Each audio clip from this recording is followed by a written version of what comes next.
नमस्कार दोस्तों, आध्यात्म के एक और नए अंक में आपका हार्दिक स्वागत है। दोस्तों, हिंदू धर्म में हर एक त्योहार अपना एक अलग विशेष महत्व रखता है और इसी में से एक है जीवित पुत्रिका व्रत, जिसे महिलाएं अपनी संतान की लंबी उम्र व अच्छे स्वास्थ्य की कामना रखते हुए करती है। वैसे तो इस व्रत को जितिया या ज्योतिया व्रत के नाम से भी जाना जाता है।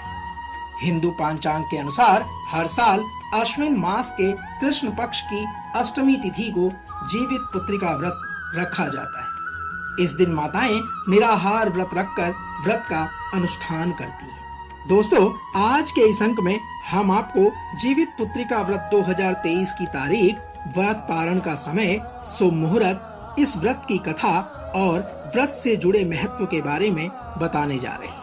तो आइए आरंभ करते हैं जीवित पुत्रिका व्रत से जुड़े विवरण के बारे में। दोस्तों, आइए जानते हैं जीवित पुत्रिका व्रत कथा अर्थात जितिया व्रत कथा। पौराणिक कथा के अनुसार गंधर्व राजकुमार जीमूत वाहन के पिता काफी दयालु और धर्मात्मा थे। लंबे समय तक राज करने के बाद उन्होंने राजपाट पूरी तरह से छोड़ दिया और वह वन में चले गए। इस तरह उनके जीवन में वानप्रस्थ आश्रम का प्रारंभ हो गया।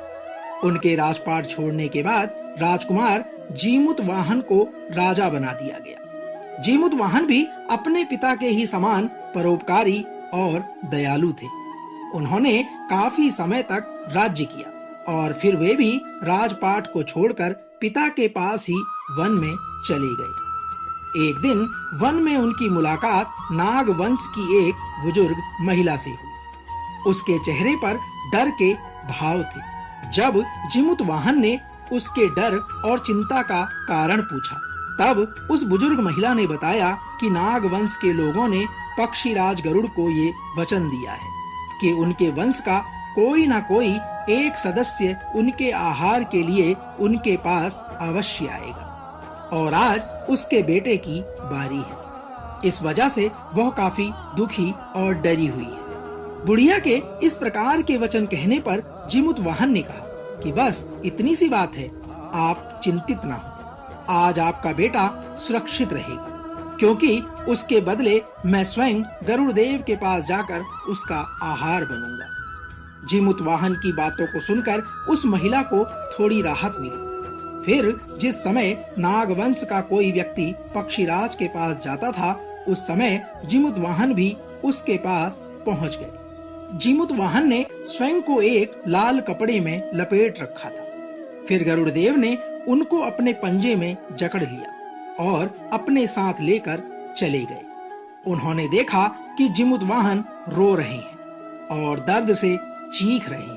तब रास्ते में गरुड़ देव ने जीमूत वाहन को एक स्थान पर रोका तो उन्होंने गरुड़ देव को पूरी घटना बताई। जीमूत वाहन के परोपकारी स्वभाव से गरुड़ देव काफी प्रभावित हुए और उन्होंने जीमूत वाहन को अभय दान दे दिया।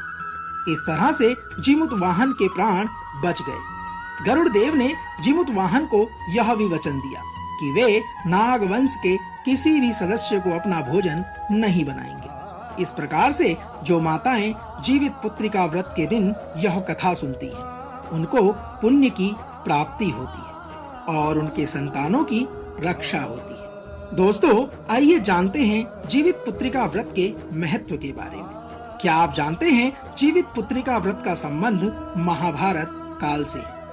जी हाँ, हिंदू धर्म ग्रंथों के अनुसार महाभारत युद्ध में जब द्रोणाचार्य का वध कर दिया गया तो उनके पुत्र अश्वत्थामा ने क्रोध में आकर ब्रह्मास्त्र चला दिया, जिससे अभिमन्यु की पत्नी उत्तरा के गर्भ में पल रहा शिशु नष्ट हो गया। तब भगवान श्री कृष्ण ने अपनी माया से इसे पुनः जीवित किया। इस कारण इसका नाम जीवित पुत्रिका रखा गया। तभी से सभी माताएं इस व्रत को अपने पुत्र की लंबी उम्र की कामना से करती हैं। मान्यता है कि इस व्रत से संतानहीनों को संतान की प्राप्ति भी होती है और उनके सुख समृद्धि में वृद्धि भी होती है। आइए जानते हैं जीवित पुत्रिका तिथि के बारे में। दोस्तों, इस बार यह जीवित पुत्री का व्रत 6 अक्टूबर को सुबह 6:34 से आरंभ होगा और 7 अक्टूबर 8:08 पर समाप्त होगा। आइए जानते हैं जीवित पुत्री का व्रत की पूजा विधि के बारे में। दोस्तों, यह व्रत 3 दिन किया जाता है।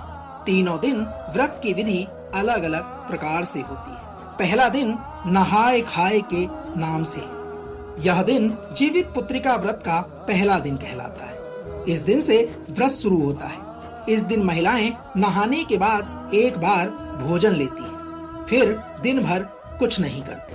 व्रत का दूसरा दिन खुरजितिया होता है। इस दिन महिलाएं निर्जला व्रत करती हैं।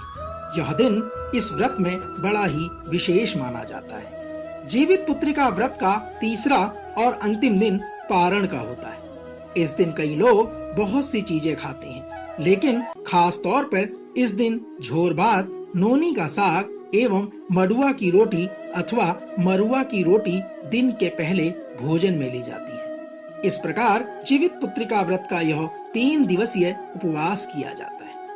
दोस्तों, तो यह तो थी जीवित पुत्रिका व्रत की तारीख, शुभ मुहूर्त, व्रत कथा और महत्व का सार। हम आशा करते हैं कि आज का यह अंक आपको अवश्य पसंद आया होगा। कल एक और नए अंक के साथ फिर आपसे होगी मुलाकात। तब तक जय श्री हरि विष्णु।